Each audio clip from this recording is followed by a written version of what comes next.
Jakarta, Kiai Haji Hamim Jazuli atau Kiai Haji Hamim Tohari Jazuli akrab dipanggil Gusmik lahir pada 17 Agustus 1940.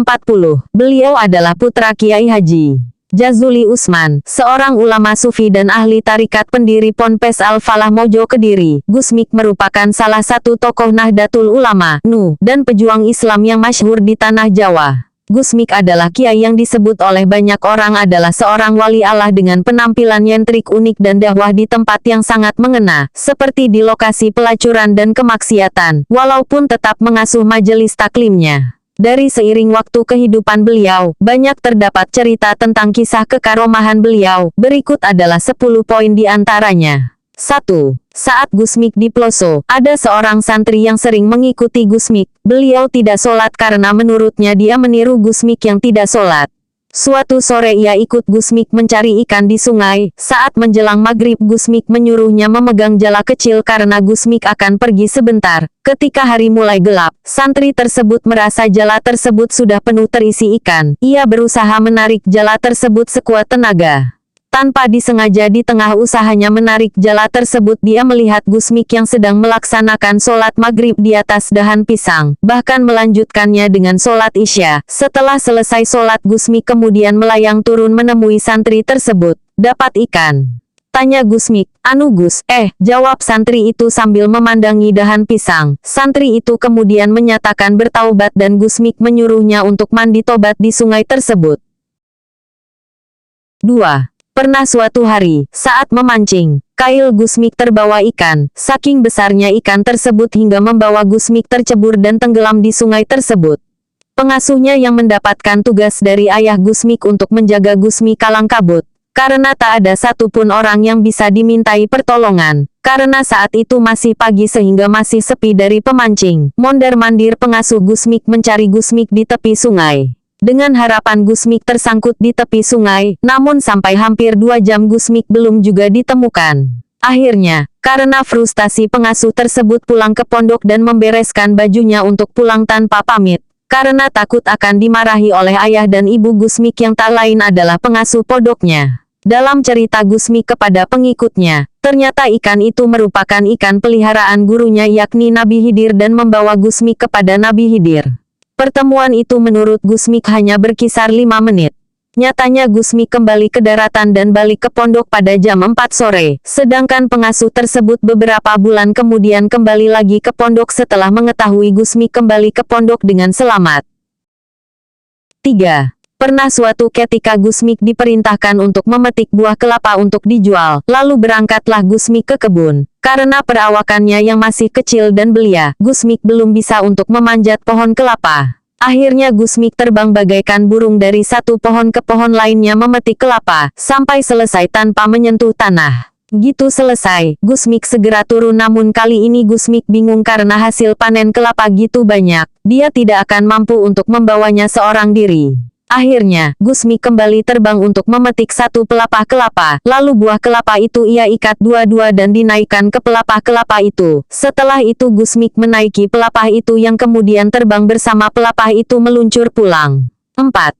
Cerita lain lagi. Suatu ketika Gusmik duduk di pinggiran sungai, tiba-tiba datang seekor burung besar berputar-putar di angkasa hinggap di hadapan Gusmik. Setelah berbicara sebentar, Gusmik kemudian naik ke burung itu yang kemudian terbang entah kemana menemui gurunya. Tidak sedikit orang yang meragukan sholat Gusmik. Bahkan Kiai Haji Hamid Kajoran pernah meragukan sholat Gusmik. Saat Kiai Haji Hamid Kajoran berziarah ke makam Sunan Ampel.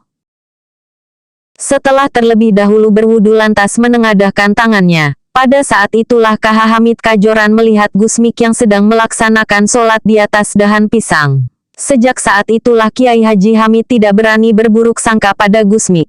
5. Pernah sekali Gusmik bermain di tepi sungai Berantas dan menonton orang yang sedang memancing. Pada saat banjir besar Gusmik tak disangka tergelincir ke sungai dan hilang tertelan gulungan pusaran air.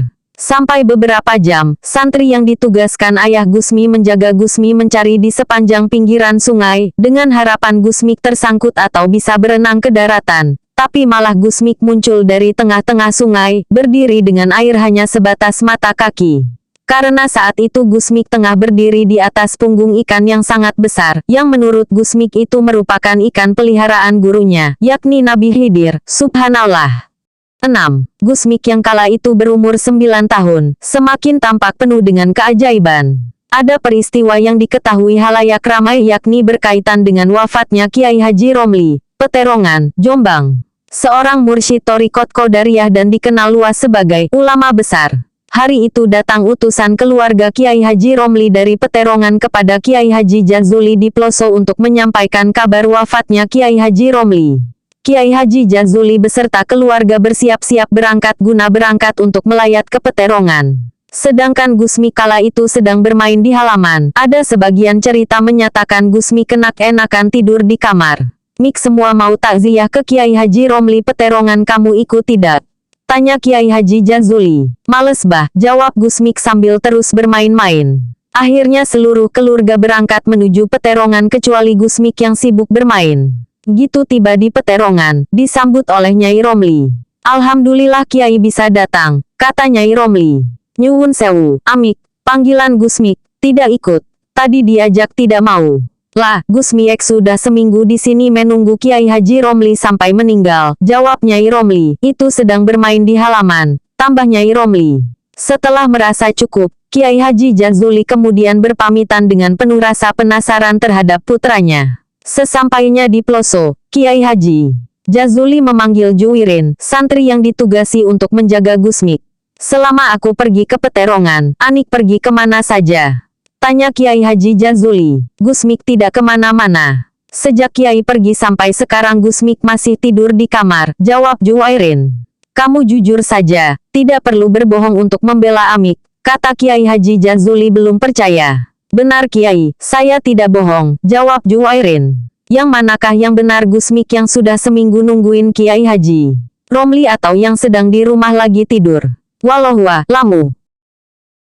7. Pernah Gusmik selama 3 bulan tidak pernah keluar kamar dari rumah salah seorang santrinya. Santri tersebut bekerja di luar siang dan malam, sering bertemu dengan beberapa orang dari Madura. Mereka ingin bertemu dengan Gusmik tapi santri Gusmik tersebut melarangnya karena sudah 3 bulan ini Gusmik tidak mau keluar kamar atau menyendiri di kamar, tidak mau ditemui.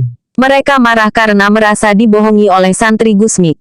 Mereka menyatakan bahwa beberapa hari ini Gusmik bersama mereka di Madura.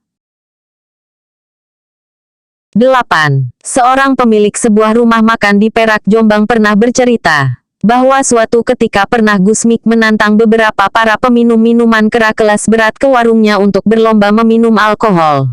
Gusmik minta disediakan beberapa kerat minuman alkohol.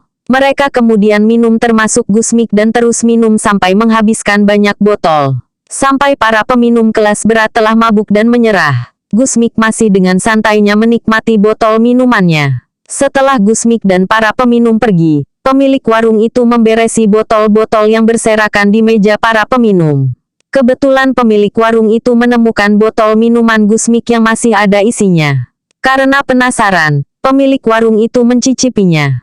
Ternyata, minuman itu telah rasa menjadi seperti air putih. 9. Gusmik juga terkenal bisa mengubah benda menjadi obat. Pernah suatu kali ada seorang yang tergopoh-gopoh ingin menyeberangi sungai untuk mencarikan obat istrinya yang sedang mengerang-erang sakit perut. Gusmik yang kala itu berada di perahu, mencegah orang itu untuk menyeberang sungai. Lantas Gusmik kemudian mengambil lumpur sungai dan membentuknya menjadi butiran kecil sebesar jagung. Tanah itu lantas Gusmik berikan pada orang tersebut agar diminum istrinya yang sakit perut. Gusmik berpesan, "Bila sudah minum ini masih sakit, cepat temuilah saya dan marahilah saya. Saya akan tetap di sini." Maklum orang bingung, dalam keadaan terdesak karena sakit istrinya. Lantas orang tersebut pulang, tapi tak kembali lagi. Gusmik juga pernah menjual butiran tanah liat yang dibentuk seperti obat di pasar. Yang pasti bidilah, berbicara soal karomah dari seorang Gusmik memang tak ada habisnya. Mungkin, masih banyak cerita nyeleneh yang disebut karomah pernah Gusmik lakukan. Membaca cerita dari ulama, tanpa disadari akan membuat kita menjadi termotivasi untuk menjadi lebih baik lagi, yang tentunya berasal dari Allah. Bahkan seorang Imam Abu Hanifah pernah berkata kalau beliau lebih senang membaca sejarah ulama, daripada mempelajari fikih. 10. Pernah suatu ketika Gusmik yang baru bisa merangkak dibawa ibunya ke kebun untuk mengumpulkan kayu bakar. Tanpa diduga muncul seekor harimau dari semak-semak. Ibu Gusmik yang mengetahui hal itu langsung lari hingga lupa untuk membawa Gusmik bersamanya. Gitu sadar betapa terkejutnya sang ibu karena telah meninggalkan Gusmik. Ibu Gusmik lalu kembali dengan harapan harimau tadi tidak menemukan Gusmik. Sang ibu akhirnya menemukan Gusmik yang di depannya berdiri harimau yang sedang menjilati kukunya seolah menjaga Gusmik. Subhanallah.